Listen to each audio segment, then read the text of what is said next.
Morning. Yes, so we'll have the about 20 minutes classes today, and this, if you want to check over it, is 2018 clip 006. It would be in the Dropbox too. So yep, have a look at them now. It would be about 20 minutes. So what I'd like you to do today is, if you've got your book, is page 120, is 3.4 person product moment correlation coefficients. We briefly discussed it in the class, but I'd like to go through it in details. So what I like to do, first of all, we need to know that these particular values only go between from -1 to 1, and it tells you when it's a positive has a positive gradient. When it's 1, that means it's completely a straight line. If you join all the dots together, there will be a straight line without any variations. If there's a -1, it's going downhill, and if it's 0, it means that it has no correlations. When you see a very good positive trend, you generally see the trend, but it's not 100% straight line. There would be somewhere between 0.5 to 1.0. Going downhill would be like the one that I'm circling. Then you can have a stronger correlations or even weaker correlations. This is a chart that you should remember. If you have any calculated values based on R, then everything with 0, we need to say there's no linear associations. While when you try to say between 0.25 to 0.5 is a weak one, between 0.5 and 0.75 is moderate positive, between 0.75 to 1 is strong positive. While when you go the other way around, -0.25 to -0.5 is a weak negative linear, and so on. So that is the R values related to the words. Then I didn't actually try to do R value in the class. Then I decided to do it in the video, so that if you don't understand, you can stop it, look at the book, and you don't have to stop me in the class. Now let's have a look at the equations. The equation there is a complicated one. You may want to copy this, but I guarantee you would never ask to find one by hand in the exam. But it's good to know what's happening. How does it come up with the values? So I've set up a Excel data kind of spreadsheet here. Here I've got an example. Let's say I just randomly make up the names: Tom, Sam, Sue, Apple, Dixon, Ash, Ray, Bob, and Rachel. So what I would like to find out there would be, are there any correlation related between their weight and their height? So let's say Tom weighs 50 kilograms, and how tall he is? He's about 180 centimeters. Then I've got a list of the information I've got here. Based on the equation now, then I'll use those two variations to put into the equations. Now, let's say we would like to investigate the weight would depend on the height of the person.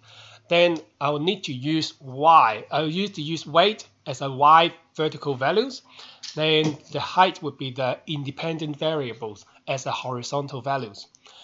So what would be the standard deviation of X? I don't really want to spend a lot of time to talk about standard deviations, but it's basically how much it gets away from how spreading of those amount the means across. So standard deviation of X would be basically looking at the height.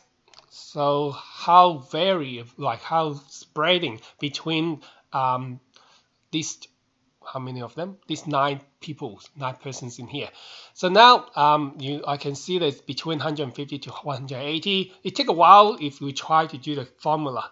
So instead of it in Excel, I can just press equals to, I think is the standard deviations. So STDEVA, standard deviations.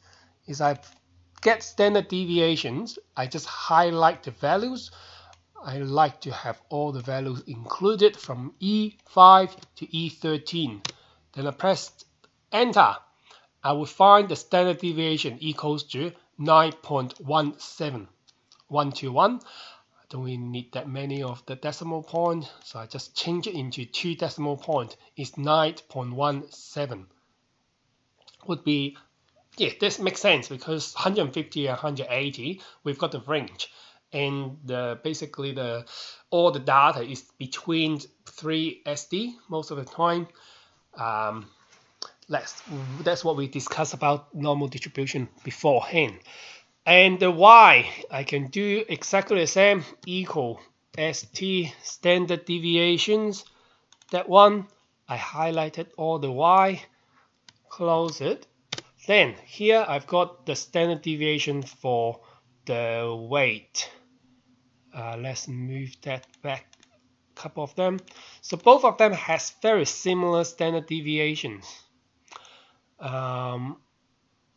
Probably from 22 to 42 to 66. There's about 25 difference. From 150 to 180, there will be 30 difference. So that makes sense. Then mean of the x would be basically try to find the average. So I just can select the average and highlight all the x. Then I've got 169.89 as the mean or the average of the x. Then I've got the average of the y as well. Average of the y. Now I've got 51. Now you can see that by doing Excel, I have very similar this time. Don't know why. I just make it up myself, those values. Then you can see for the formula that we have for the correlation, we need to find out xi. Xi would be the value that you can see in there, 180, 170, 166, and so on.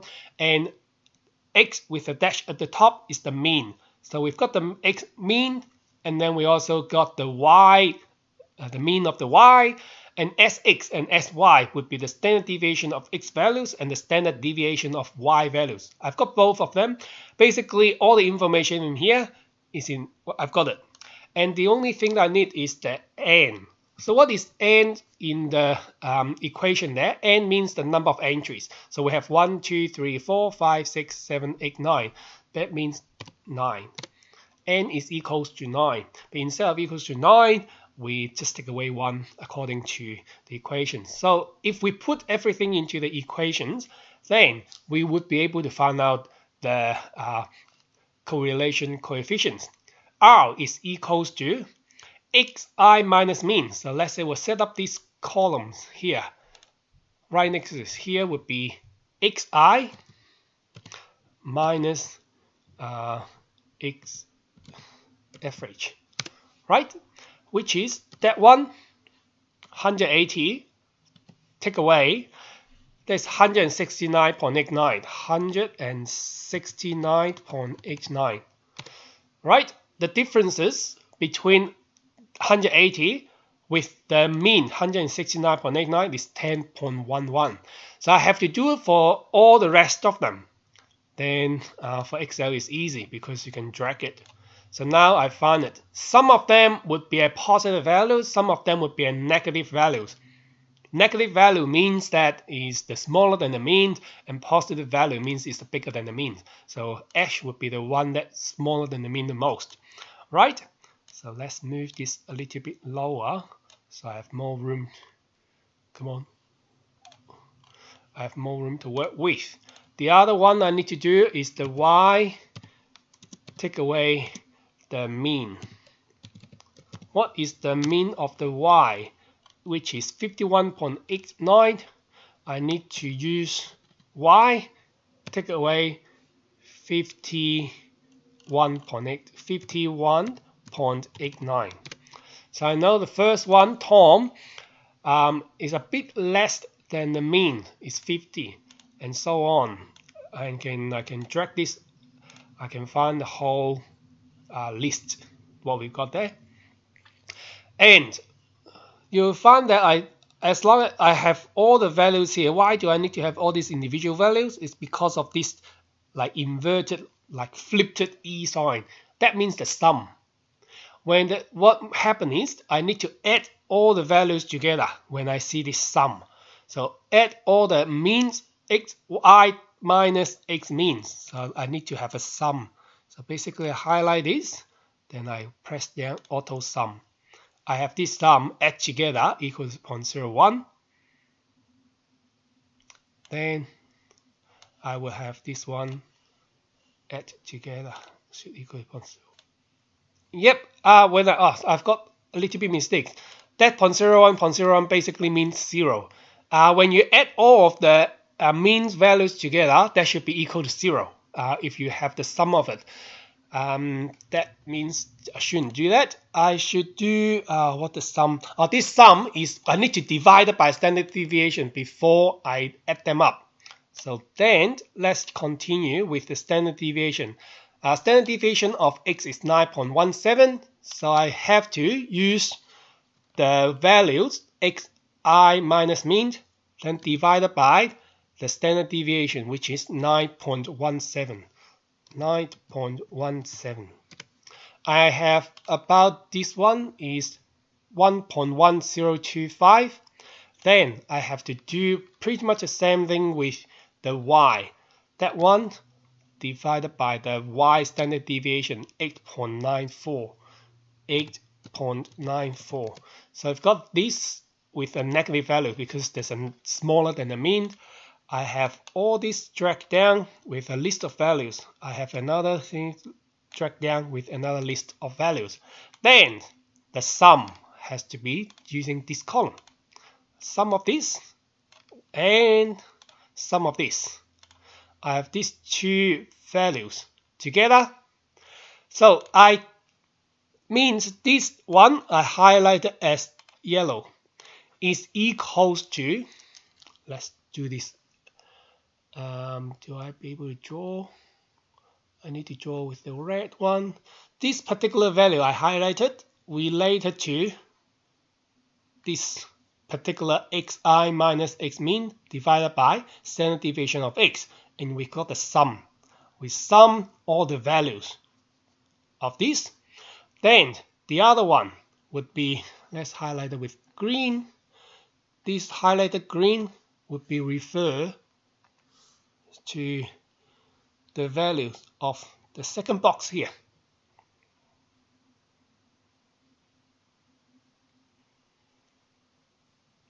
Okay, and once we've got those two values, then we can times them together. So because it's got that box, the highlighted yellow, times it by the highlighted green.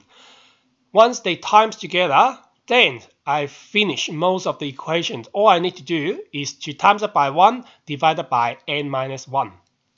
So let's go back to finish the inking. Then what I need to do is to times these two together. So now I've got equals to that one times it by the other one. I've got that as 1.21 blah blah blah blah. Then I would need to equals to this one times it by divided by the n minus 1. N minus 1 equals to that divided minus 1 is 8. Coefficient would be this one divided by 8. Hello? Yes, I just spent a bit of time to look at my values. It looks like that I have made a little bit of mistakes. So we've got the data, as I say, that's the highlighted yellow bit and highlighted green bit. I think that shouldn't be used. So let's delete those two. Instead of it, I've got this new column, which is about the x mean. I should use, I've got a bit of mistake here. I'll try to clarify it a bit more in the class, but when I try to draw this one, I should say this is 1.1 is related to the top part, and the second one there, negative, is related to the second one. First of all, we need to times those two together, then it equals to the value that I highlighted in green. That values would be refers to the first one that adds together. If I continue doing the red times it with the green, and I've got another values, so I have this one plus, and keep plussing those two values add together. I've got 2.38948 as the sum of the second part of the equations.